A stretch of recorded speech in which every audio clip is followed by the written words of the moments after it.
So anyway, I was struggling to be something more than just another guy with a camera, I had gotten hooked up with the Professional Photographers of Washington.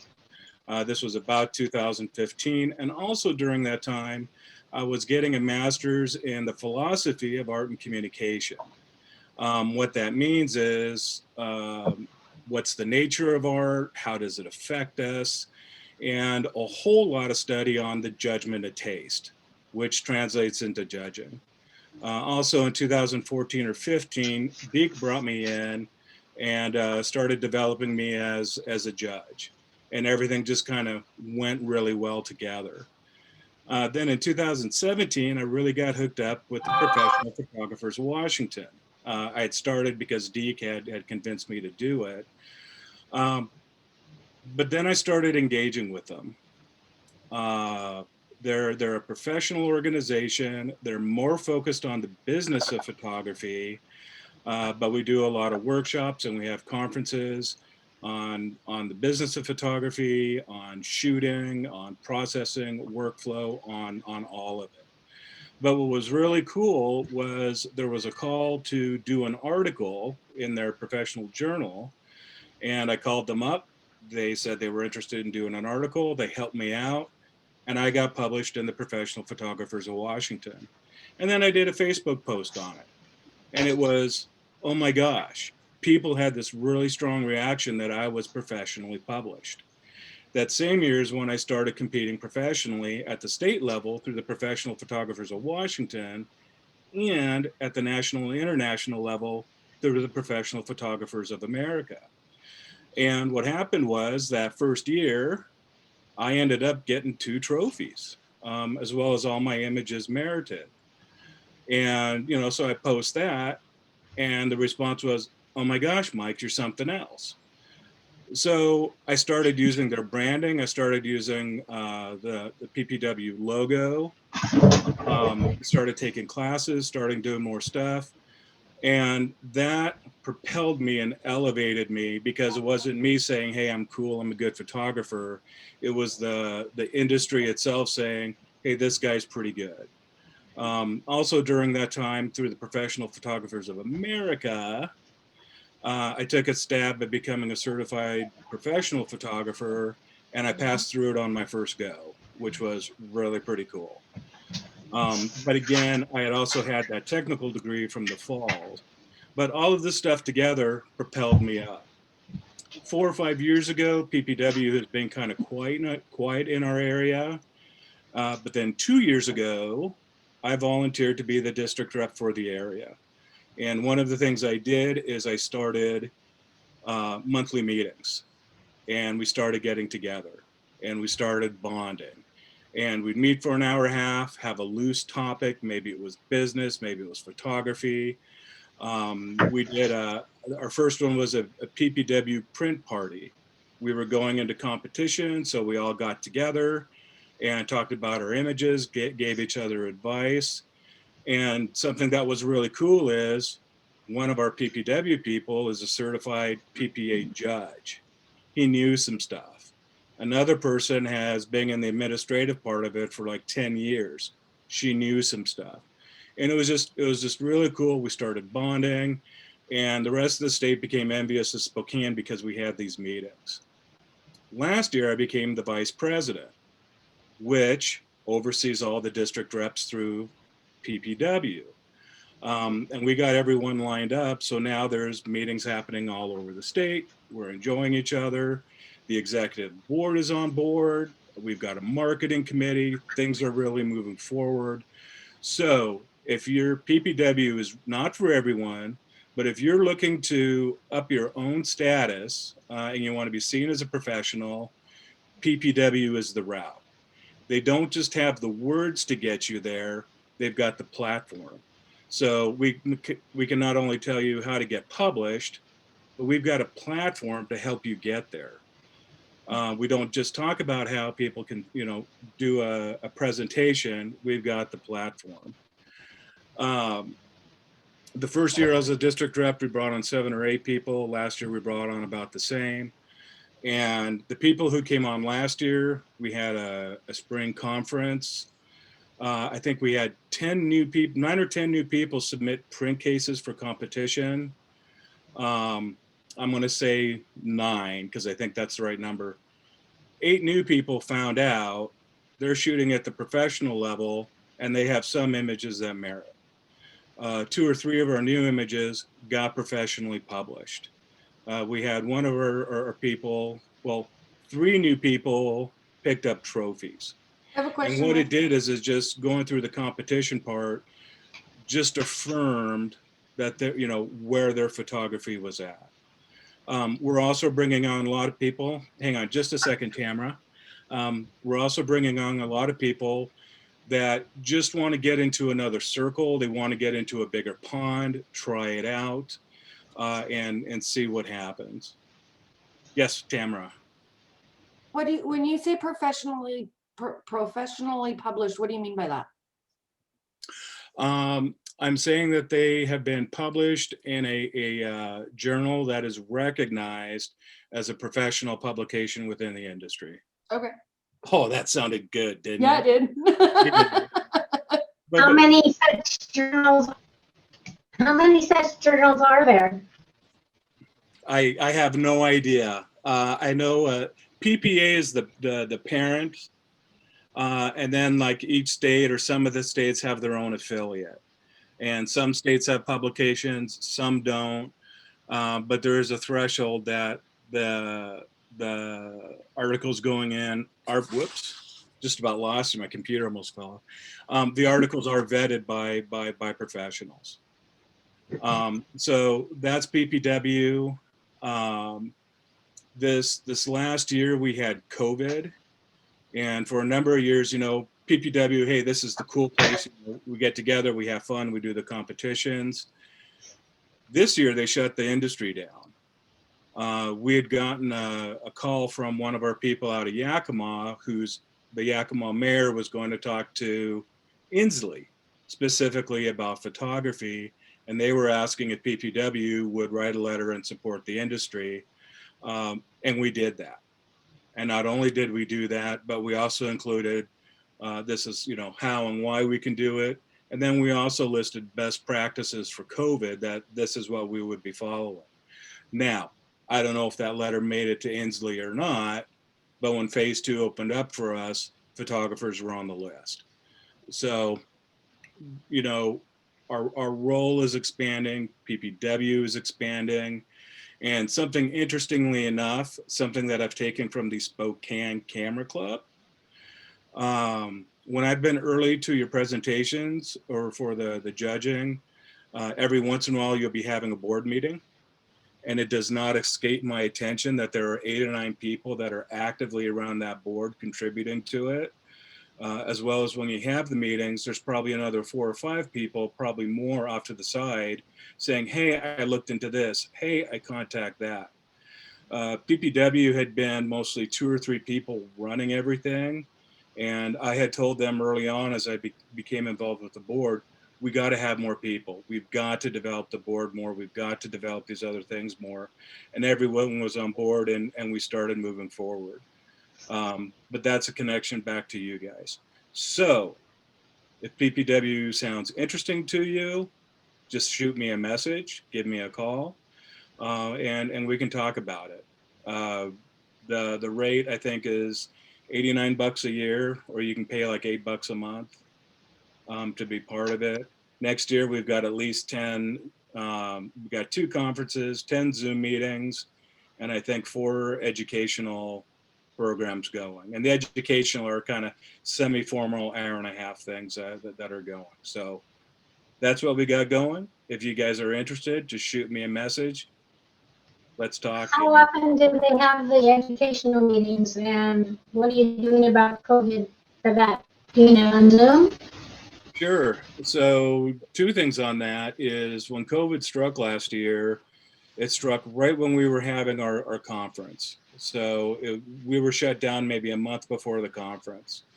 And PPW and the executive board got together. They got Zoom early. They had people do videos for the different sections and put it together. we had our conference. We had the competition, and PPW, I think, was the first one last year that pulled off a Zoom and virtual competition and banquet. Something else that's kind of cool is for the longer classes, if they're 6.5 hours long, you can also get what's called a PPA merit. And that's the Professional Photographers of America. And if you collect so many merits, then you become eligible for the industry degrees. Like there's a master's of photography. And these things can take anywhere from, I don't know, maybe 3 to 5 years to acquire. But a lot of our programs that we have that are longer, PPA was resilient to giving out those merits over Zoom. It was one of our past presidents convinced them to give it a try. We pulled off a fall conference. It went spectacular. It was video conferencing, semi-social getting together, and now PPA is doing it for all the affiliates. So we're pulling it off. It's not perfect. It's not ideal, but it's moving forward. And interestingly enough, last year was a tough year. But man, it was PPW's year to shine. We're moving forward. Mike, How many people? Go ahead, Steve. how many members do you have in just the Spokane area? That's what I was going to ask. Sure, I'm saying this off the top of my head. I'm gonna say it's maybe 19 to 25, maybe a few more. How about in the Northwest? I don't know the divisions across the state. I think we have a total of 178 members. And the Seattle area and the Southwest area are the big areas. But interestingly enough, it's the eastern side that is growing and moving things forward. Is that because of you? There were probably 3 or 4 of us that I'm just going to say the timing was right. We all started doing things and moving together, and then we ended up collaborating, and then it just blossomed into this team. As soon as people started seeing us doing stuff, other people came on board, contributed. So I'm going to say there were a few of us that kind of maybe lit the fire, but there were quite a few more that jumped on board and started moving us forward. Okay.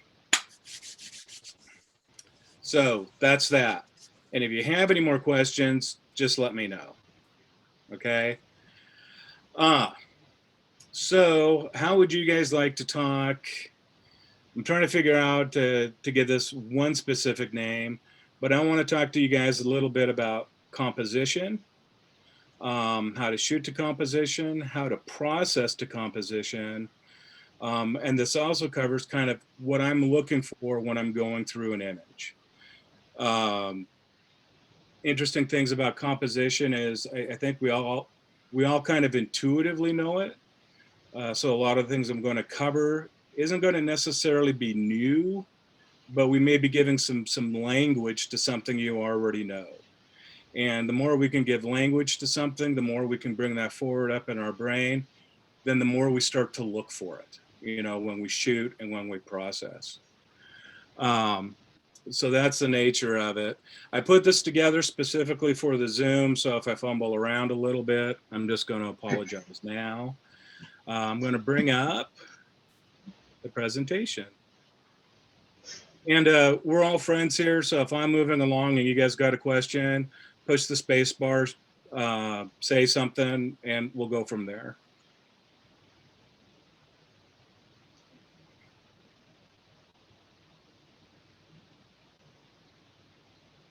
Okay. Mike, So, Mike, can you increase the size of your screen to fill it up? yes, I can. Okay, I think we're okay. How's that? Yeah, good. That's full size for me. Okay, good. So, just kind of a general overview. I'm going to go through these relatively quickly. Some issues with composition. that's been noted throughout history. Composition isn't taught well. Composition in photography has really been reduced just to the placement of objects. If I were to ask you for some compositional guidelines, most of you are going to say, hey, use the rule of thirds. But if we start going any deeper than that, it starts to get tough. People rely too much on the experts. When I judge for you guys, there is a humility there because I want to do good for you and I want to give you good advice, but I don't know everything and I'm only just one opinion. So if we judge with several people there and they're saying the same thing, that's a good indication something means something. But when it's just one person, you've got to take some authority to decide, is what the judge saying, hey, have an open mind, but you know, if it's making sense and you can use it, then go with it. But if that judge is saying something really wrong or you get a score that seems really, really off, get past it. Never, ever, ever let a low score change your opinion about your own work. Keep your mind open to maybe we can improve it, but don't let someone else, be your authority. Personal experience is confused with impact, and I've got a slide for that in just a second. And then finally, when we do judging in competition, they are great sources for feedback, but they don't reflect the art world. They do not reflect your personal experience or profession. They do not reflect your creative intent, right? So when you put up an image and there's no context to it as to who the maker is or who's making it, then the only thing the judges are judging on is how that image may be received by the public sphere, okay? So it's a little bit more generic. It's a little bit more sterile. And the example I use is when I do competitions, my images are judged on their own with no other context. But if I do a show downtown at a coffee shop or a winery, they want my work up, but you know what? They want a biography there. They want to fill in the people with who I am. They want me there because they want me to be able to talk to the work. Not only, hey, this is my cool shot of whatever, but here's what's inspiring me. Maybe here's some of my techniques.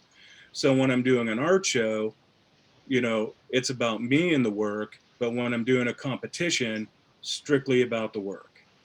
And when I first started doing competitions, I'm as human as anyone else. I get disappointed if I don't merit. But when I first started doing competitions, it was to affirm and see where I was at. This is going to sound cold, but anymore, when I do the state and national and international competitions, I'm doing it for marketing. I want those images going out. I want them to get merited by the professional community. And then I want to be able to come back and say, I can hold those up and say, hey, this is some work I've been doing that's recognized as outstanding work in the professional community. So when I talk about competitions, I'm looking at it just a little bit differently maybe than other people. My point is, I want you guys to maintain control over your own work, and I want you to have the final judgment in terms of, is this a meaningful shot to you or not? Listen to a judge, listen to advice, but you're the ones that have to make the final decision. And again, if you've got a stellar killer piece and it doesn't score well, so be it. But do not let that score change your opinion about that image. So we've got some issues with, and also up here, these comments for the issues with composition, this isn't just me. These are the common threads. These are the common complaints throughout the last 2,500 years from the great philosophers and artists. So it is me. I'm using their stuff to sound smart, but they had a handle on it. So what I think the resolution is I want you guys to become your own best critic. That means you got to learn the elements of craft. You need to learn to compose to emotion, learn to self-critique, learn to speak to the craft, and again, put your interest and direction first, use others for guidance. Okay. Now, something that's interesting, and I mentioned this earlier, you guys are already going to know a lot of the stuff I'm talking about. All I'm doing is I'm giving language to it. And as I speak to the images and what I'm doing, I just kind of want you to, just go along with it. Because again, the more you can speak to your images, then the more that information gets up in your brain, and the more you'll start seeing the cool stuff later down the road. The second part of that, before I forget, is when I do judge and when I do evaluate images, I'm using what's called a photo appreciation approach. And this is just my own terminology. But when I'm looking at an image for someone, I'm looking for the strengths. What's working in the image? That's what's important, right? That image may have dust spots. It may have a tilted horizon. It may have some issues with it. But you know what? I can just make a quick point of that. We all know what that is. We know they need to be fixed. But rather than beating ourselves up on the negatives, we got to be focused on the positive. What's working? What's appealing to us? The more we focus on that, the more we see it in the future. And I kid you not, if you are super critical on yourself and criticizing yourself for the errors in your images, I'm going to tell you guys something. That's what you're going to start looking for, and you're going to find it.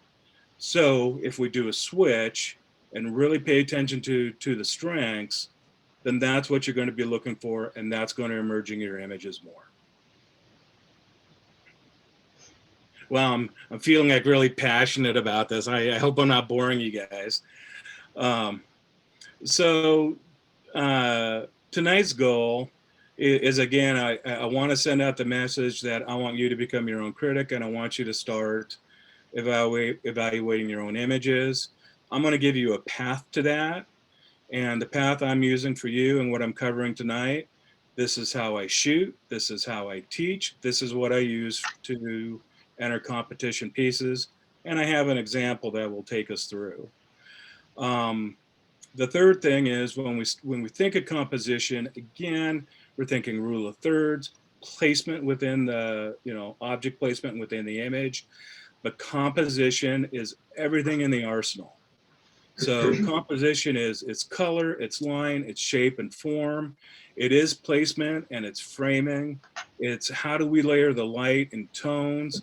It's how we use sharpness, blur, and distortion. All of that is composition to make the final piece. So earlier, and this is a really big deal, guys. We have a really hard time talking to how we feel about things, right? So we look at an image and it's like, oh, those are really cool leading lines. Wow, I really like the color. What we need to be saying is, I'm feeling, start with I'm feeling things. I'm feeling, just a sense of time and depth from the leading lines. I'm feeling mood because of the color. Start using language like that. I do that all the time. It may sound flowery to people, but if you start with I feel, right? Then you start attaching your emotions to what the design elements are. And again, you can review your own images, but it's, what you're doing is you're looking at an image to inform yourself about a future shot. The more you can look at an image and say, wow, like let's say with this image, oh, wow, the blurred background is really making that, I feel like the blurred background is, just giving more punch to the horse. Well, guess what? If you keep doing that, then you're going to start looking for blurred backgrounds. And what happens is now you start developing a tool that goes into your toolbox. Okay. So one of the things I was talking about is the distinction between, well, let me rephrase this. A lot of the images I see is I actually see the image within the image that's presented. So for this example, this is Susie's horse. right? This is Daisy, Susie's horse.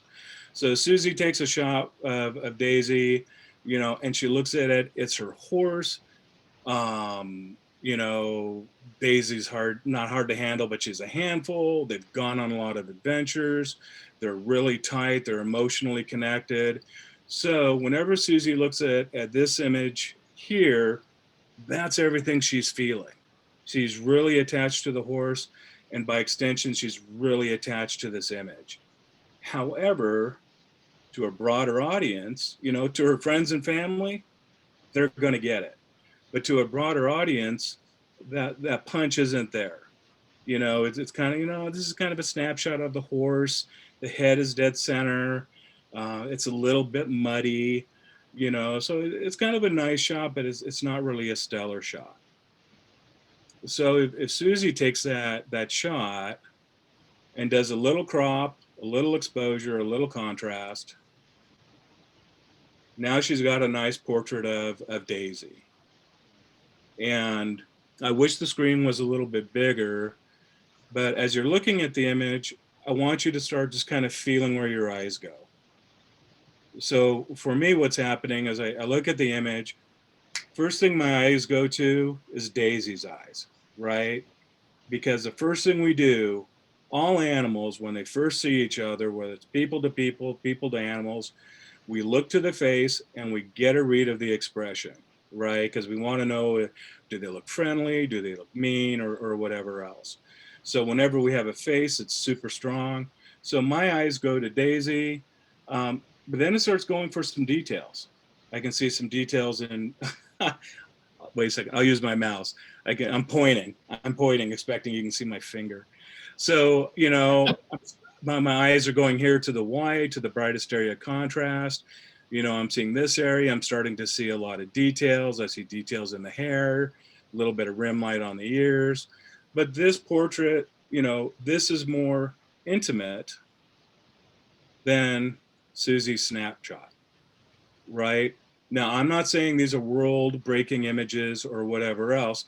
I just want to bring up the sense of, you know, this is kind of a nice shot. Wow, this is a really cool shot. You know, whoever took this shot did spend a little bit of time to get some of the character to bring out of the horse. It has more impact. It's a little bit more intimate. Does that make sense to you guys? Yes. Yes. Okay. It's weird. I haven't done very many Zoom well, this is my first Zoom presentation where I'm doing like all the talking. And I'm pretty good at talking to myself though. Okay. So the points I want to make: become your own authority, start working on shooting for feeling and for impact. And then also when we present, how can we crop, how can we add a little bit of drama that starts giving some punch to the images.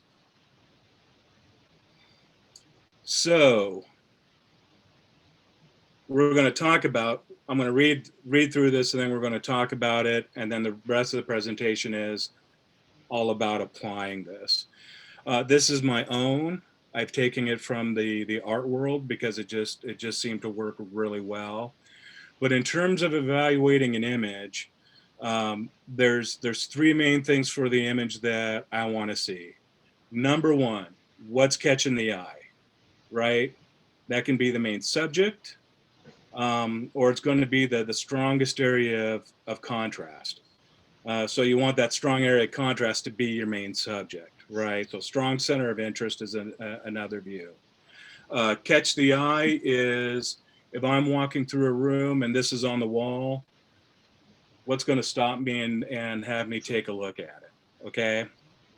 Capture the mind.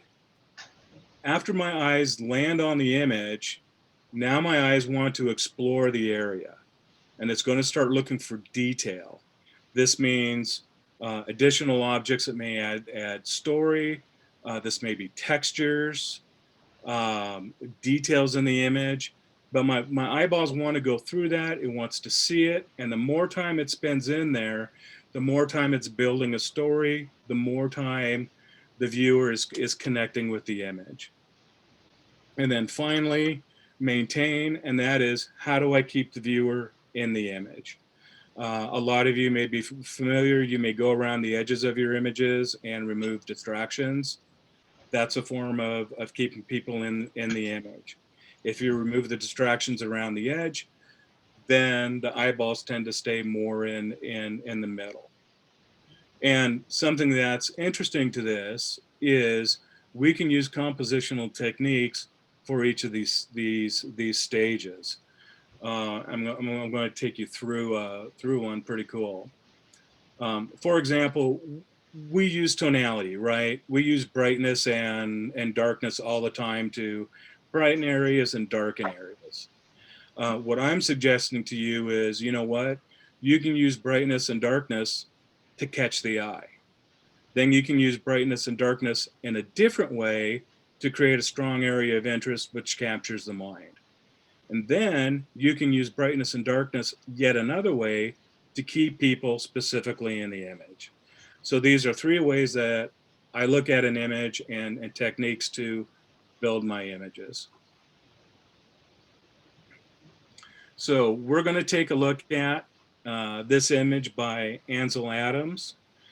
I've got quite a bit to say about this image, and I want you to know that I don't go this nuts over every single image, but we know this is a masterpiece. I know that Ansel Adams had formal training, so I know a lot of the techniques. I'm sure they're on purpose. So some of the things I'm saying, I'm pretty sure he did it on purpose. Other things maybe I don't know, but you know what? They're present, and I want to talk to them, because if I can talk to it, then I can recognize it and I'll see it in the future. So bear with me on this. I may be jumping back up and down. It just depends how well you can see these other screens. So the first one is, how do I capture the eye? How do I get the viewer's attention? That's going to be caused by strong lines, strong colors, large shapes, large areas of dark, large areas of white. These are the things that's going to pop an image. These are the things that people are going to see and go, oh, wow, I want to take a longer look. So in this image, we've got strong contrast, right? I'm going to go back to this one because of the image. This is really strong contrast. This is really dark. This is really bright. It's right together. It's jumping off the screen. The light's radiating out. We've got this really cool S-curve. It's really bright. So our strong centers of interest are going to be right through here, right? The strongest area of contrast. Or it may be down here because this is pretty white. So this may have two centers of interest. They're working really well together, but that's what draws our eye. So I keep wanting to point. See right there, guys? So anyway, this is where our eye lands, and then just kind of follow the circle of my mouse. This becomes the area of interest. So our eyes hit the strong contrast areas, but then it wants to go into these darker areas and it's looking for detail. You know, it's got to be visible. There's got to be textures. You may hear me say sometimes, you know, I want your blacks, but, you know, I want details in there. And the reason for that is because if there's details, the eyeballs love it. They'll physically adjust. They'll try to look in there and get the information, and it builds contrast, it builds interest. But if it's too dark, then it just looks flat black and it doesn't look right, and the eyes can actually get a little frustrated. So capturing the eye, strong areas of contrast, big shapes, big colors, and I've got some example for you guys. Faces will always draw the eyes, right? So capture the viewer's attention, creating interest. Let's see.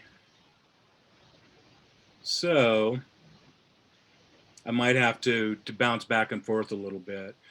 As the viewer stays in the image, they're getting a sense of time. The longer they're in the image, the longer they feel a sense of time associated with the interest, with the image. That creates interest. Have you guys with landscapes? This is just kind of a quick thing. With landscapes, there is a storytelling approach to landscapes. There's a foreground, there's a middle ground, and then there's the background. This is what's called a passive foreground. So we've got a foreground here, but it's really dimmed down so our eyes look right past it. Okay, this foreground's kind of the introduction. We see it, but boom, we go right to the center. This is our main subject. This is our main story. And then all of this up at the top is the background. This is just adding context, right? It's just, here's some more description about what's going on here in the center. As I talk about this, I don't want you guys to think about this in absolutes. I just kind of want you to think about it as a loose guide. Also, these techniques may not work for every image, but what may happen is you get an image where it's like, hey, that kind of looks like what Mike was talking about, and maybe you can compose it and process it a little bit, maybe to bring it out. Let's see, the third one, we'll come back to that in a little bit. This is coming more from the art world, and I think this was very specific to Ansel Adams. If you look at this image here, just kind of imagine I took the big image we had and I blurred it. Like I really, really blurred it. And when we take a look at it, it's like, well, here's an area of high brights. Here's another area of high brights. These are gray tones. These are dark tones. What's interesting in this image is that these gray tones up here match the gray tones down here. The darks over here match the darks over here. And these highlights here match these highlights here. You may be aware that Ansel Adams created the Zone 10 system where he took shades of gray and made them into 10 shades. But in art, very common to select 3 main tones and use them in variation throughout the image. There may be more tones there, but there's a dominant 3 tones, normally a light, a mid, and a dark. And this just kind of adds some contrast. And then when you break it out, it adds interest. Again, are you guys going to be going to this level? I don't know. I doubt it. You might, but I want you to see it because this is why this is a masterpiece and not a snapshot. For those of you that are familiar with the histogram, this is what the histogram looks for this image. We can see the entirety of the curve is lying well between the left side and the right side. All that means is that this is a good exposure, and it means it's got a full dynamic range. And that just means the whites are whites, the blacks are blacks, and there's detail in each. And then also with this is a strong use of visual weight. And we'll go back to this image. And what I mean by that is, you see how dark this is down here? That feels heavy, right? If you look at this area here, that feels heavy. So we got something that's, so we got the mountains, he's darkened them down. That just makes the mountains feel, a little, more heavier. And it just creates what's called a little visual tension. Does that make sense? That's probably a topic I should spend more time on, but we've got more stuff to go through.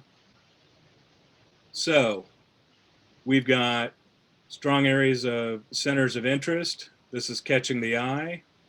He's developed a lot of details through the center. This is what's creating the area of interest, and he's got details so our eyes want to wander through and explore it. He's creating interest through the way he's using tones. So now let's talk about how is he keeping the viewer in the image. And real quick, this is a strong vignette to emphasize he's using in a vignette where he's toning things down, and a little bit to the technicals. I'm going to jump back up to the bigger image. But if we look at the image, we can see over here, this looks like it's been darkened down to me. So he's darkened down this whole side. So the eyeball, if it's here, if it bounces here, it's going to go right back because this is more interesting and a lot more contrast. The tone on this river should be just about the same throughout, unless there were clouds or something. I'm absolutely convinced he toned down this whole area through here. And the reason he did that is, do you notice how all these are gray tones over here? All the lines are kind of muted. There's not a lot of contrast. What he's doing is he's dulling down the sides and darkening down the sky to keep the viewer's eyeballs more in the center. That's popping the center of the image. We also see a lot of darks over here. It's somewhat framed. So there's no distractions around the edges. So he's really keeping the eyeballs in the image. If I were being critical of this, and Ansel Adams personally would be the last person I'd be critical with, this would be my only criticism. Because this is dark and this is bright, there's a lot of contrast right near the frame's edge. That's a bit of a distraction to me. If you look just kind of here in the center and just kind of relax your eyes and just kind of see where your eyes go, your peripheral vision is picking this up pretty strongly. So because it's Ansel Adams and because I know he's a master and stuff, he did that intentionally. So I don't know, good for him. Okay. So again, we just went through Ansel Adams, what's catching the eye, what's capturing the mind, what's creating interest, and what's maintaining the viewer in the image. Okay, does that make sense to you guys? So do you want to see how I use that step-by-step to create a competition piece? Absolutely. Okay. So, and I know you can see this on the side, but I know this is working to see.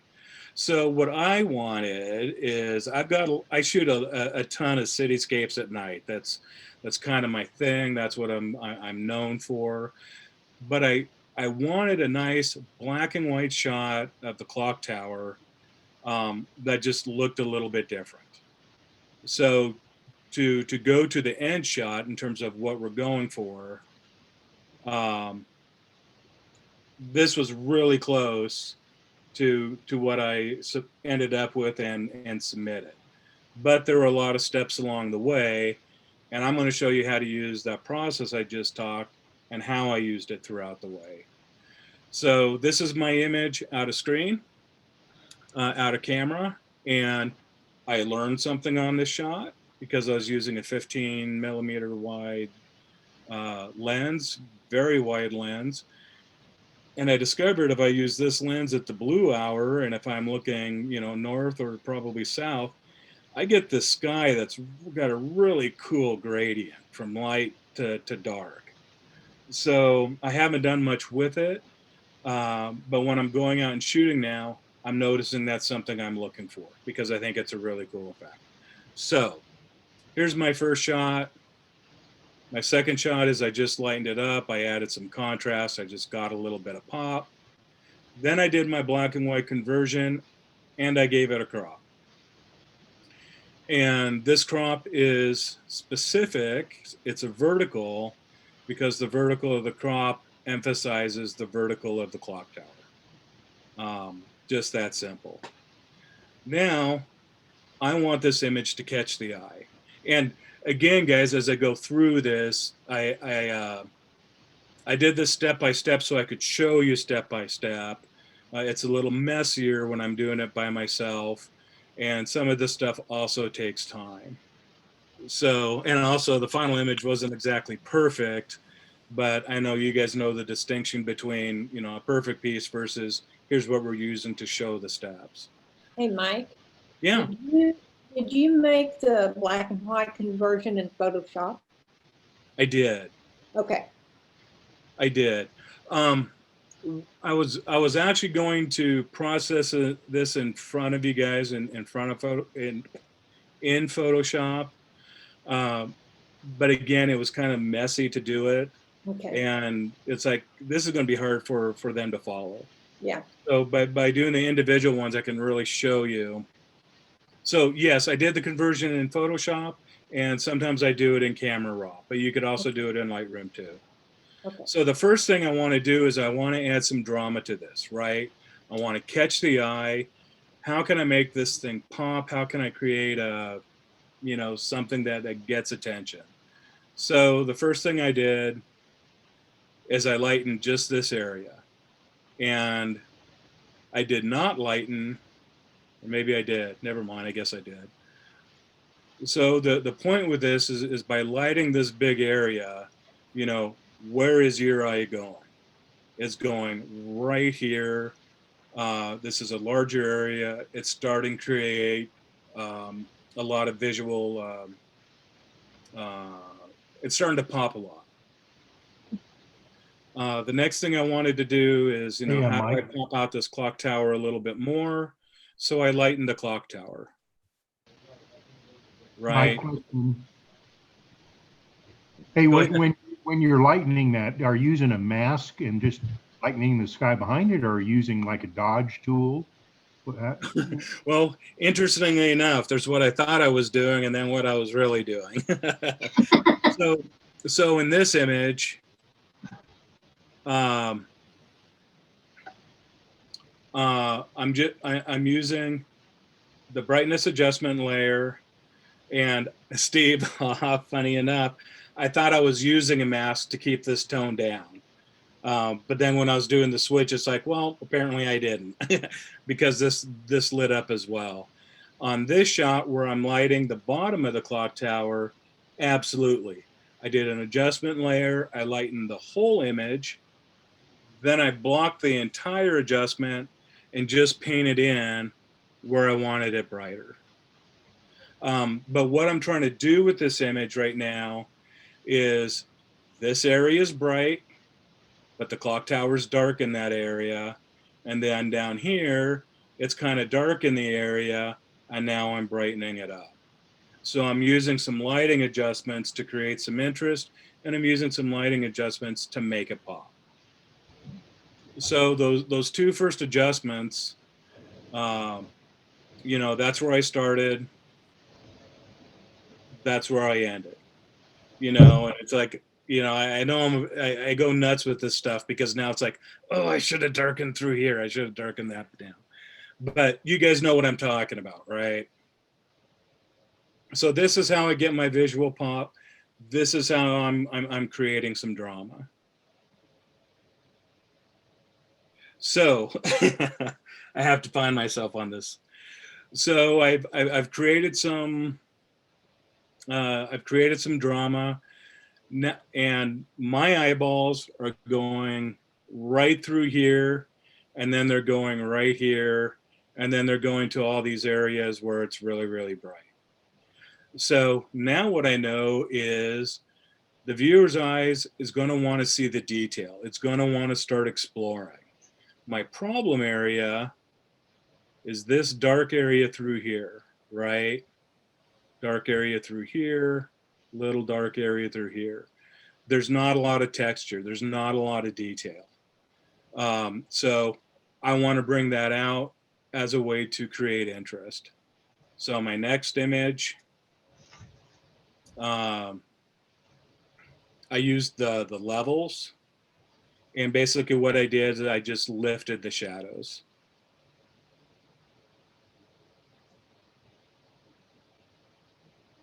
Hang on just a second.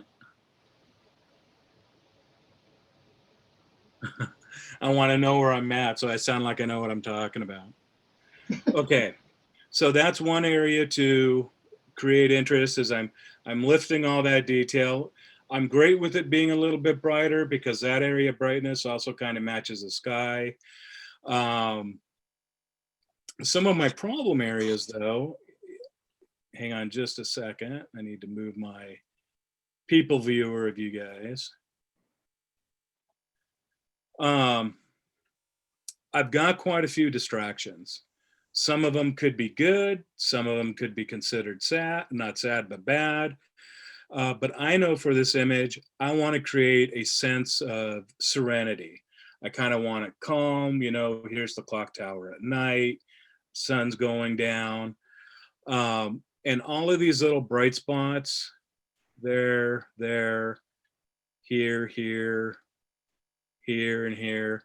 These are all kind of distracting from it, right? Because if I put my eyes where my first wants to hit the clock face, and if I'm staring at that and using my peripheral vision, man, these areas are really popping, right? So I can create interest by getting rid of distractions. So here's the magic, people, okay?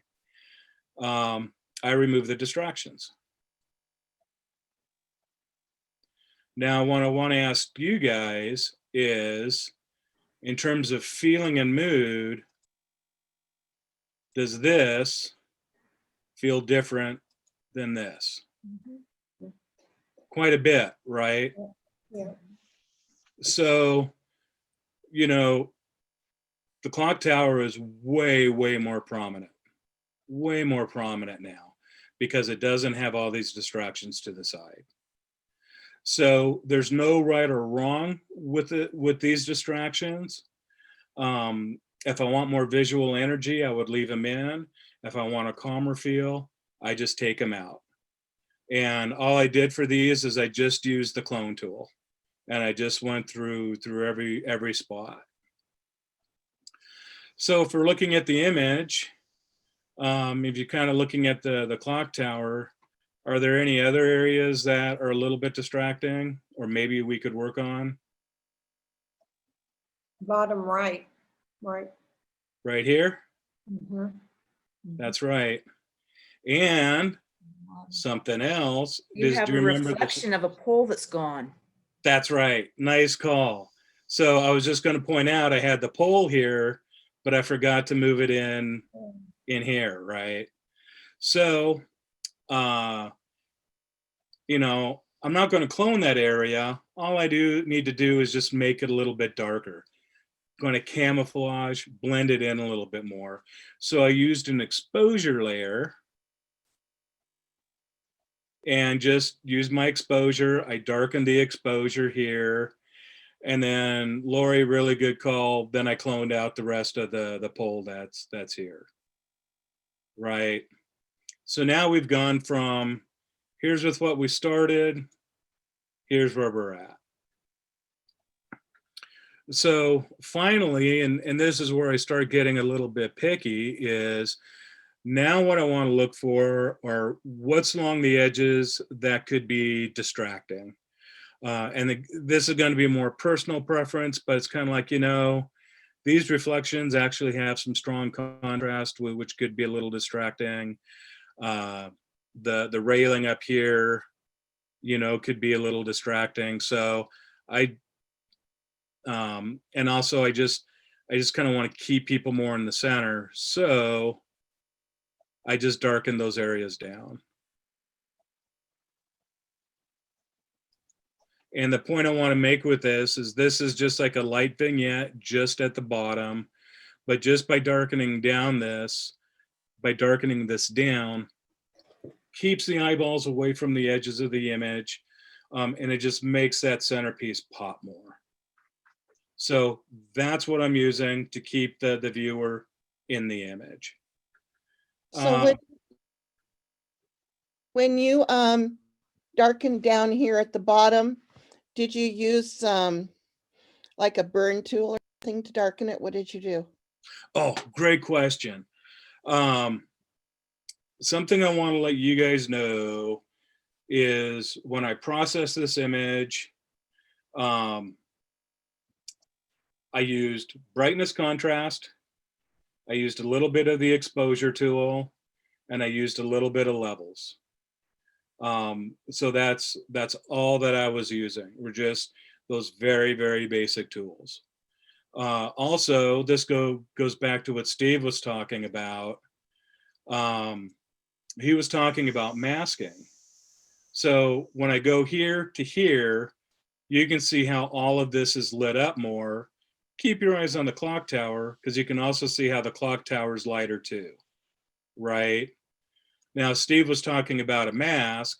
So when I made this adjustment, I could brighten this whole area, but then I could have masked this clock tower just by itself to maintain its darkness. So it wouldn't have changed. And specifically for that image where that becomes really important, I don't have the zoom on this, but if you've ever tried to photograph the clock tower at night, it is one of the most difficult things to get because this face on the clock is super, super bright. So by the time it starts getting good to shoot the clock tower and retain the textures, it's really easy to blow out this clock. So it's not visible, but as when I was processing this, I was continually masking the face clock to try to keep as much detail in there as I could. Did that answer your question, Colleen? Not really. What Okay. what I standing is at the bottom when you darkened the picture, the portion of the picture that's in the water.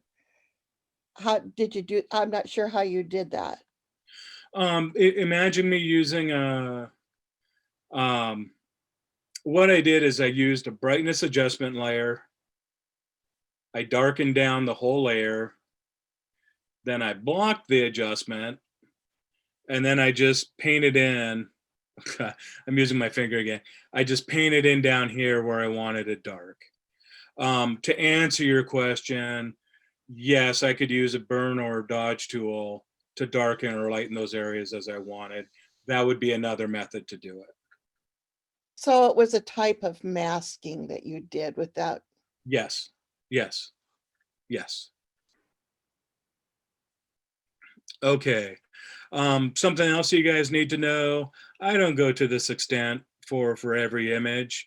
But when I'm going into a competition, yeah, these are the devil in the details. This is what separates the outstanding images from the ones that aren't quite as outstanding. This one was entered into the state competition and it merited very, very well. I got a few examples. I'm just going to go through these relatively quick. And if you got questions about them, just let me know. This is one of my first images that merited at the national and international level. This is Long Lake Dam. Excuse me. So this is right in our backyard. When I shot this, it was just a little bit too dark. So when I did the processing, I had to compress the tones a little bit. So it's got a little bit of an HDR look to it. Looking back at this, if I were to shoot it again, I'd go at a better time at night. The problem is this cool area here isn't always there due to the water level. So when I'm looking at this image, you know, what's catching the eye? This is catching the eye. This area is strong contrast, that's catching the eye. So I got a couple centers of interest. This is what's going to catch the eye. Bigger, bright areas of bright contrast. This circle here is my area of interest. This is where my eyes want to explore. And if you look through here, even in the dark areas, there's detail everywhere. I pull that up, and that's what the eyeballs like to see. If I were to brag a little bit, which I'm fairly good at, I think that's the key to a lot of my images is when you shoot at night, you can lose a lot of detail, but when I'm doing the process, I'm really bringing that detail out. And that's what I'm thinking is bringing a lot to the images I create. I might be right, I might be wrong, but I think that's what it is. Go Does ahead. length of exposure help with that? Because I know you know, this is how long of an exposure time? Sure. So this is probably 15 seconds or so. If you'll notice in these whites, there's a lot of texture. You can see how smooth this is. That's how you know that it's a long exposure. And interestingly enough, when it comes to the night shooting, and I kid you not, guys, the time of night rules, right? The sun sets, 20 minutes later, you're really hitting that blue hour. So about 20 minutes to 40 minutes. If you shoot in that time, it's dark enough that it looks like light, or it looks like night, but there's enough ambient light around that it's filling in all those details. If I shoot, let's say an hour past the blue hour, well, now it's super, super dark, and it's really, really tough to get those details in the darks. In fact, you may not be able to get the details in the darks. So I am on the tripod. This is a lengthier exposure, but when I'm shooting stuff like this, it's the time of night. Time of night rules. Time of night rules. And there's variances. Every night it's a little bit different. Sometimes you can shoot later into the night. And I got an example, but I can talk to about another image. So here's my what's catching the In the eye. summer, Mike, in the What's that? summer, that 2 hour, in the summer, that 2 hour is a lot longer than it is now.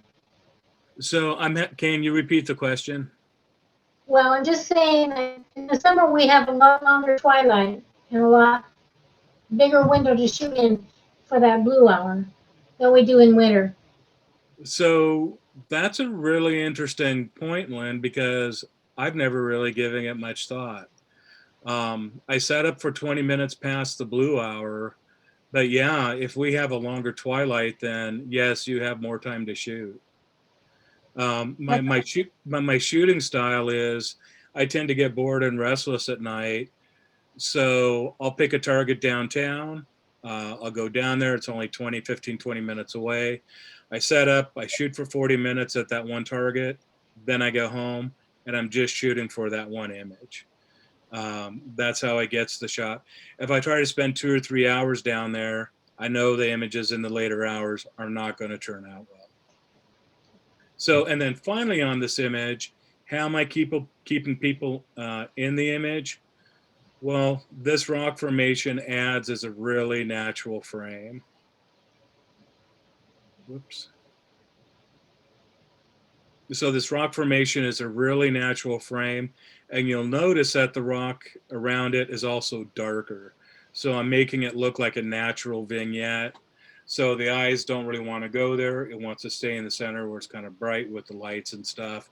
And then also, like with the Ansel Adams shot, and I do this frequently, I did darken down this area over here because I don't want a bright area, especially on the right side of an image that's heading out. Hey, Mike, on something like this, is your preference to do a single exposure, or would you ever consider doing like an HDR, like a triple exposure, and then combining? Sure. How do I answer that? Most of the time I'm trying to get this in one shot. And most of the time I can get it in one shot, especially if I'm at the right time in the blue hour. However, if I'm a little bit later, then I may take multiple images. And what I do is I'll shoot for the shadows, so I get the details in the shadows, but that's going to blow out all the highlights. So I take a shot for the shadows, then I'll take a shot for the highlights. So one shot looks really good, but all the highlights are blown out. The second shot, the highlights look great. I put them both into Photoshop, marry them up, and then I just paint in the highlights so the details come back. But I do know some people that use the HDR and it works fantastic. The biggest issue with the HDR, I think things are changing, but when it first came out and I was using it, a camera could take multiple exposures, do the HDR, but it had to do them in JPEGs. So if you did an HDR that way, you lost the raw files. You didn't really lose the raw files, but it didn't process from the raw files. Well, I love this image, by the way. Yeah, it was great. And for me, I'm going to tell you something I take pride in. I've seen a lot of shots of the Long Lake Dam. This was the first time I saw it like this. And it was just really rewarding. I look back at my own stuff. I think this is a little over processed, but the judges liked it, so I'm good with them. So I got, go ahead. Oh, so a question, you've talked about darkening the right side of the photographs. Right. Is that particularly important because we read left to right and our eye wants to escape on the right side? That is exactly the reason we do it. When we read a book, we read from left to right, top to down, right? So if we're looking for the image, and if we have a distraction here, the eyeball's going to want to go, you know, we'll go right here because it wants to see it, and the natural reaction is leave the image, go to the next image. Now that doesn't happen every time, you know, or whatever, but it's just one of those traits of I kind of use the example of grammar. You know, sometimes we don't use appropriate grammar, but we get the message across. But our writing is stronger when we use good grammar. So if we use this technique down here, it just strengthens the image a little bit. So in China, when they read right to left, do they darken the left side? You know, that's a valid point too, and I've heard people talk about that. The problem is that I can't really envision it, you know, because I'm so used to the other way.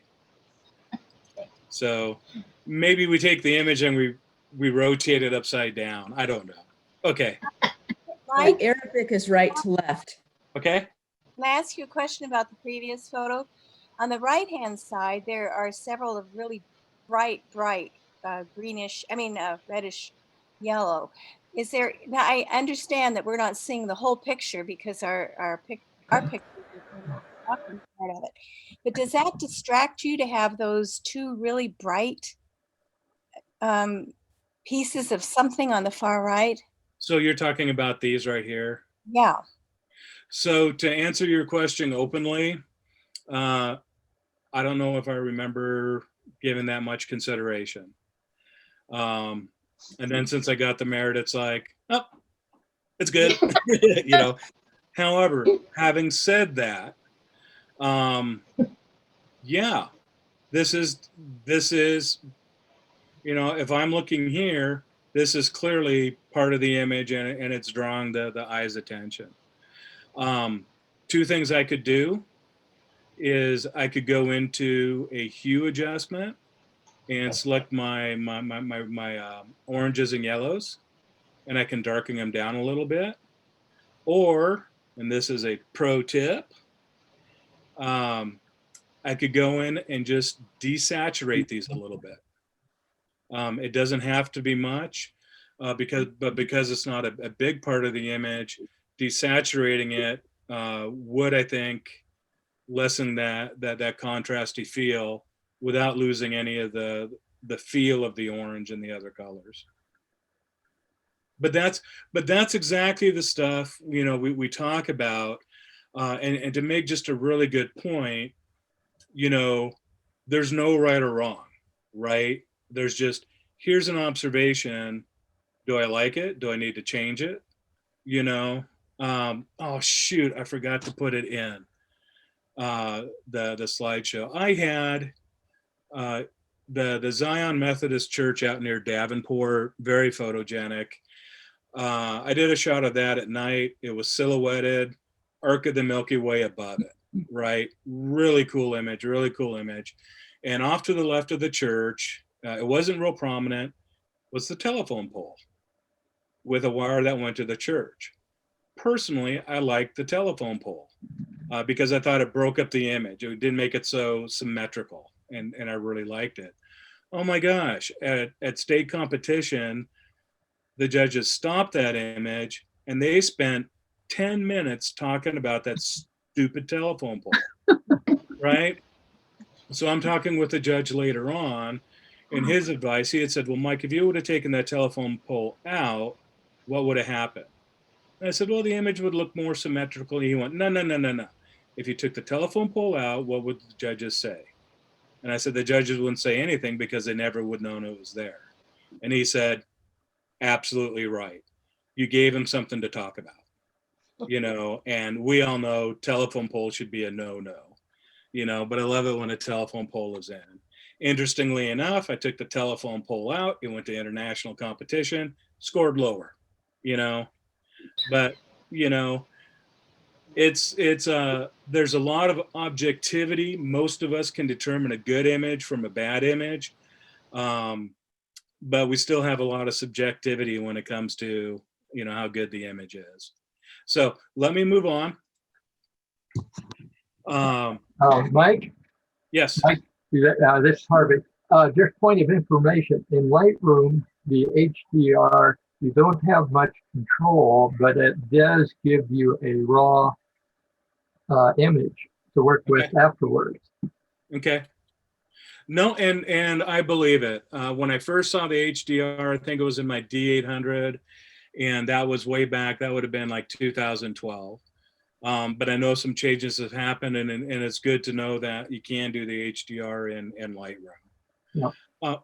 So just moving on, when I make my selections for competition, I'm looking for two things, you know, aside from what we talked about in creating them though, but what are images that are creating a lot of impact? And number two, how many strong design elements can I find?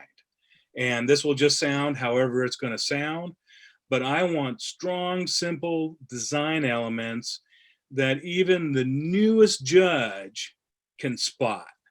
Because if they can spot design elements, then they can talk to them and it can support, you know, strengthening the image. So with this image, you know, very, very strong, you know, I would say the center of interest is the same as the area of interest.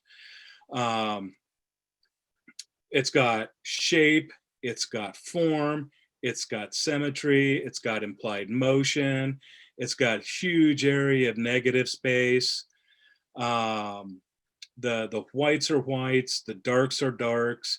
And if you'll notice, these mats also went in to competition. So here's my image and this is my digital map.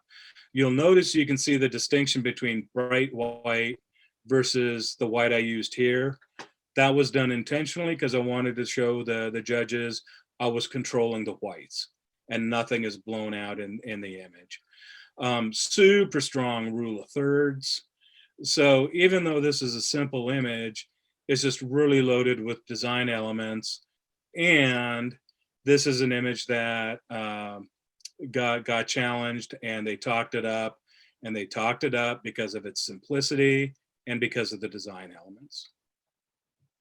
Okay, Go so ahead. Mike, we leave something, this amount of negative space. We tend to kind of get nailed for it. You know, you should have cropped it over further. Talk about that a little bit more, would you? Sure. So when I took this image, you know, this is a bird in flight, right? So how many of you have ever shot a bird in flight? Do you really believe that bird was off-centered? No, that bird was in the center of my viewfinder because I had to keep focus on it. It was originally flying over land, and then as I was tracking it, it went over this water. So the bird was in the center. There were a lot of gray tones. It was a very gray image. So I bumped up the whites, right? When it came to cropping, Colleen, this crop, I mean, this is almost a perfect rule of thirds, right? There's a third line here, there's a third line here, there's a third line here. For me to get the rule of thirds, I had to crop it to this dimension. And I also like the idea of, you know, here's a lot of empty space. I feel like this is giving the egret room to go. There's nothing around the sides. So the mind is filling in that this is a wide, expansive white, right? This doesn't feel like a small pool. This feels like, you know, like a lake or a pond or something. So A judge can speak all day to me about, well, you know, it should have been cropped in, maybe you should have made it a vertical, and I'll listen to what they have to say. And then at the end of the day, it's like, you know, no, I think this is a much stronger image this way. This is what I'm going for. But again, if I can speak to it a little bit, then I can also justify it a little bit more and make it more than just, I really, really like it. You know, I can speak a little bit more to the design elements. Okay. Because and again, you know, when we're starting off and we're trying something new, we need to listen to other people because they have a lot of good advice. As I judge for you guys, I see images that come through that I'm sure would merit a PPW and PPA. And we do the competitions, but we get sucked into these numbers that the numbers are kind of telling us, you know, if we're a good photographer or if we're not a good photographer. And when that happens, those numbers kind of become the authority. You know, we kind of, oh, you know, and all I'm saying is no. You know, it's an opinion. Hopefully it's an informed opinion that'll help you out. But even if you're not there, take what the judge has to say, but you make the decision. Is it, you know, is it value to me? Is it not? Right. You know, because, you know, competitions and judgings have a lot of worth, but I am telling you, when you start getting this stuff under your belt and you start self-critiquing at a pretty decent level, your images are going to improve rapidly. And I am telling you guys, any of you guys that are getting scores, let's say 11 or above, you know what I'm saying probably, you know, it doesn't sound like brain science. It sounds like you almost already know this. It's just we're giving it some language, right? Does that sound right? Or am I getting too passionate about it? You know? Okay, so this image, another night shot. This was not shot at the blue hour, but the city lights were really bright, ton of low level clouds, and we had snow on the ground. So what happened is those lights from the ground were lighting up the sky, which were lighting in and filling all the details.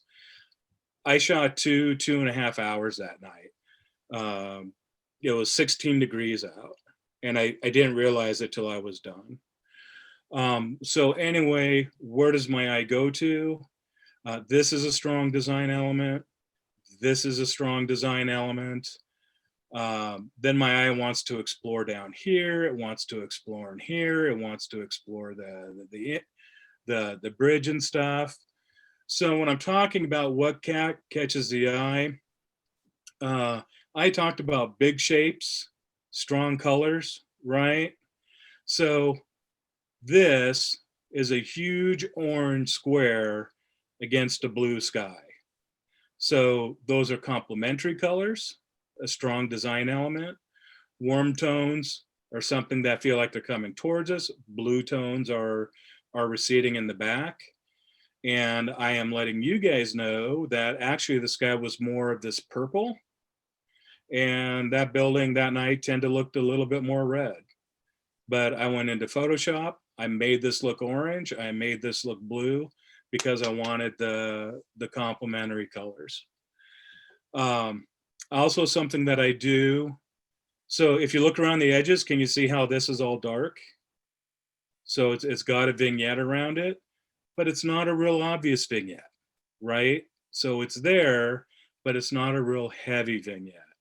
Something you guys cannot see is there's also a whole vignette, just kind of imagine the whole image is darkened, but then I went back with a big brush and I returned this to being bright. I returned this to being brighter. I returned this to being brighter. So I layered on some light where, you know, all through here is a little bit darker, up here is a little bit lighter, this is a little bit darker, and this is a little bit lighter, then it's a little bit darker. And what I'm doing is I'm just layering on the light. And that just has that impact of just popping those images. This image took Best Industrial down in Oregon. An image like this, I was over on the other side shooting this way. I should have put that one in. Again, the same process, the same stuff we're talking about, same techniques. It won Best Illustrative in Washington. It was merited at the international level. And as a point of personal pride, at the Professional Photographers of America annual conference, 10,000 people, PPA, and of all the thousands of images, PPA pulled 12 images to demonstrate these are the types of images you want to submit. These are the types of things that get attention, and this is the craft that you want to get. So, I mean, a friend shot me an image of it, and today, you know, few things have compared to it. And as I'm talking to you guys about, you know, awards and the recognition I'm getting, yeah, I love to brag about it. But what I'm really trying to do is, you know what, guys, here's what I did. Here's how I submitted. This is what the industry is telling me, you know, so it's telling me that my approach seems to be working pretty good. Seems to be working pretty good. I wrote this up just in case I forgot to some key points. When you're looking at my processing, I feel like I tend to over process a little bit. Most of that's intentional because I want things to be more than what they are. But some people like to keep the very realistic look. There's no right or wrong. So when you're looking at my images and I'm going through it, just a reminder to process to your own taste. We all have different tastes. The medium and the end result isn't as important as here's the method to start building composition, building images, and improving your photography. Give yourself time as we talk about images and inform ourselves. It's just another skill. It takes some time, and it means we kind of have to talk to ourselves and we have to think it through. If you want to put this stuff in overdrive, write to it, put it down on paper. It just solidifies it a little bit more. No one ever talks about this. We don't talk about our work like that. We don't write to it. But this has been a real key for me. We talked about this. Again, I don't do this for every single image. And I don't shoot like this for every single image. You know, I go out and I shoot like you guys. Hey, that looks cool. Shoot, you know, get some images. But then I come across something and it's like, ooh, that's really cool. That's really speaking to me. So what I need to do is slow down, and I'm going to look at that scene like we've been evaluating the images. What are the design, you know, take the one shot that I got to have, but then look at the scene. What are the design elements that are speaking to me? Right. And most of the time we intuit it really quick, but oh, there's some strong leading lines. Well, if I take a knee, then I can emphasize those lines.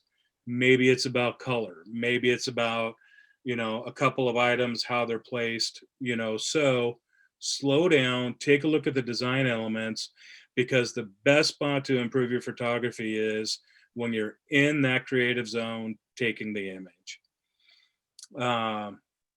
The example I used with the clock tower, it was very linear. I did that to show kind of step by step. It's a lot messier when you're actually doing it.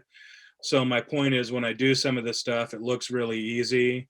But then when you try it yourself, it's tough. It becomes frustrating. And the reality is, if you're frustrated, as long as you're not throwing the camera through the, you know, the computer through the wall, you know, you're learning, right? So, and again, the last thing, let's see, we'll make sure. I keep moving my little window with you guys in it.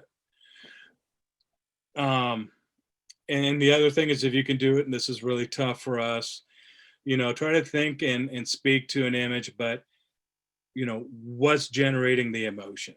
What's generating the emotion? Because if you can identify that,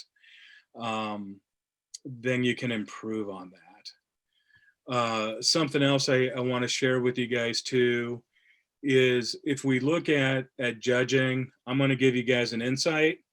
I haven't heard this from anyone else. This is my own, but I live and die by this. Is first impression is everything. So if a judge looks at your image and they like it, then they go through the rest of your image with a favorable bias, right? They like the image, so then they go through the image looking for the things to justify why they like it.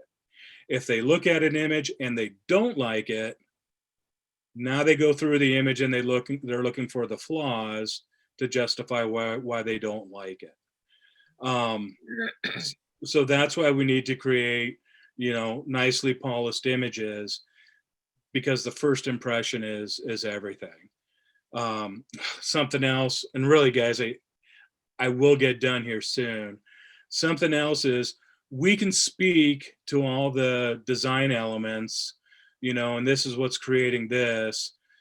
But even if we speak to all the parts, it doesn't compare to the experience we feel, okay? So, for example, I can look at an apple pie for judging all day long, right? I can talk about, well, it looks like it's been baked, it's got a nice crust, blah, blah, blah. But I can't judge that thing until I take a bite of it. So I take a bite of it, I experience it. I love this thing. I love it. There's a nice balance between the sugars and the sours. The crust is flaky, or you take a bite of it and it's like, yuck, and this is why it's yuck. So when we're looking at images, also think in terms of, the experiences as well, as opposed to just design elements. I don't know where we are for time, but that's what I wanted to present to you guys tonight. And I'm hoping, it's not like you have to know everything I said tonight, but I'm hoping I might have opened a few doors. And I've got time for questions too. I know we're running a little late. You had one more, it looks like you had one more slide on there that you didn't show. Let me see. Hang on, I'm going back. I did. Do you want to see it?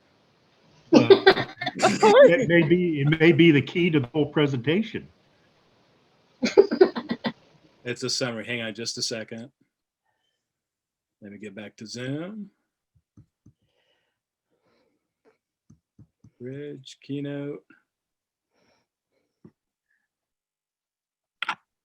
So this is a summary. This is just a key to the whole presentation. Again, I'm just going back, covering what we did.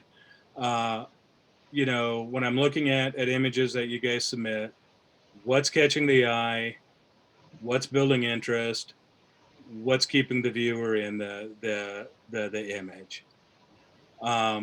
Things that really stand out. And again, when we're looking for impactful images, especially of our own, be aware that we're attached to it more. We feel more impact from it just because it's our own. Try to separate that. But strong subjects, easy to understand in an initial view or one quick view. Visual energy, visual tension, strong recollection, and the other ones as well. But basically, we want something to pop. And if you really want to know what a good image looks like, when you guys are doing the judging and competition, an image comes up and you hear people go, ooh, ah, that's a good image. I don't care what that score is. So yeah, that felt like an awful lot of talking, and I went longer than I wanted That's okay. to, but I'm here as long as you guys like for questions. I have a question. Well, Mike, everybody, just let me make my note and we'll go on with question and answers. Okay? Yeah. first announcement is that print night is next Wednesday night, and Mike will be our judge again. And so I'm sure you're all looking forward to that then. Between then and now, please email me suggestions for your subject of the month for next year. We haven't done that yet. And if you email them to me first, I'll prepare a list, and then we can try to figure out how to vote after the meeting. And the third one is that in January, my daughter-in-law, Ari Nordhagen, you have maybe seen her before if you were here like 6 years ago. She did a great presentation on flash photography. She's going to do one on food photography. And don't say to yourself, oh, I don't do food photography, because she is just a joy to listen to. Very professional, very talented. She's the editor, the photo editor for Edible Inland Northwest now. And you'll really enjoy her, and you might start doing food photography just because she's so excited about it. So those are my announcements, and now we can go on with Q&A. Uh-oh. So Mike, just a quick question. Do you teach a class in the processing portion, the Photoshop portion? Mike? Can you ask that question again? Yeah, I think we're frozen. Do you teach a class in the processing? You know, Colleen, That's what I need. I was going to do a plug for this. I am teaching a composition class. It is online. The material is online.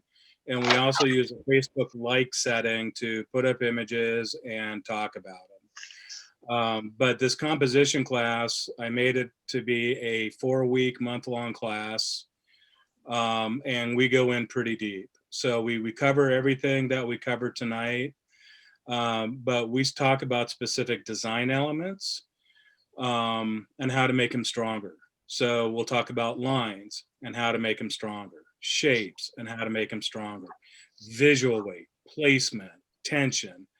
It just, there's, I think, 30 handouts with it so people can print and keep that stuff together. I do reviews. So if you put something up there, you can, or post something, someone can say, oh, please up my reviews, and I'll give you my initial thoughts. And my reviews are very, they follow what's capturing the eye, how is building interest, and so forth. So I built it for a month, 4 weeks, and that seemed to be about right. But I put it all under one roof. It's $195. But if you need a month to go through it, great. If you need 2 months to go through it, great. And if there's 3 or 4 of you guys that want to do it at the same time, let me know. And I can't knock a lot off, but maybe we can knock $20 off for each person or something, if we got several coming on board. And we just go through it together. So let's see, do you guys know Sonia Fuller, Brian Varney, Frank Stotts, David Huck? Let's see, Chris Wood, Chris Woolley. Those are all familiar names to me. Yeah. Those are all people who've gone through it. Okay. Well, David Huck, didn't he clean up at the yeah, at the Interstate Fair this year? He did. Or last year?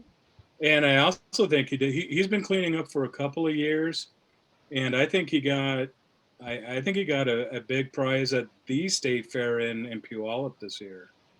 Wow. As a side plug, he's joined PPW as well.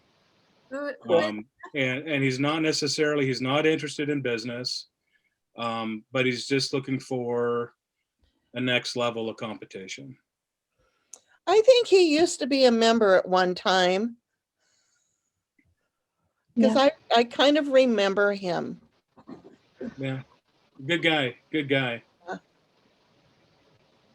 So. Yeah. So was this worth your time, guys? Oh, yeah. Very Very much Great so. job. Very cool. And again, I don't pretend to know everything. And